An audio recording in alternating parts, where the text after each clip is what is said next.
कि जब से देख ले बहनी तो हंसे, कि जब से देख ले बहनी तो हके। अरे भाई लभी जीत के बुरा हाल बा, एगो हम ही दीवाना नाये अमर पाली जी, दीवाना पूरा नए पाले बा।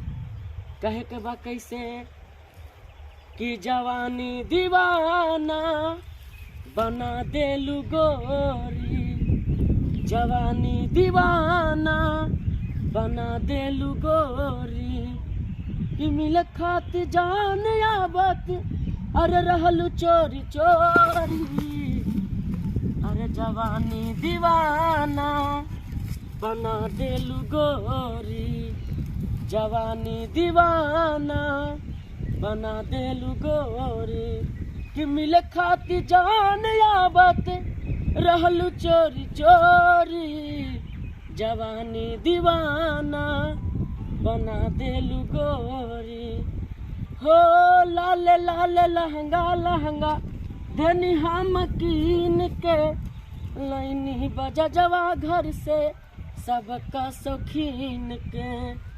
हो लाल लाल लहंगा लहंगा धनी हम कीन के, लैनी बजा जवा घर से सबका शौकीन के। कि ढेर नाही चाली तोहरा, ढेर नाही चाली तोहरा देख मान माना। जवानी दीवाना, जवानी दीवाना बना देलू गोरी, जवानी दीवाना बना देलू गोरी। कि मिल खाती जान आबत रहलू चोरी चोरी, जवानी दीवाना बना देलू गोरी, जवानी दीवाना बना देलू गोरी, जवानी दीवाना। चलो।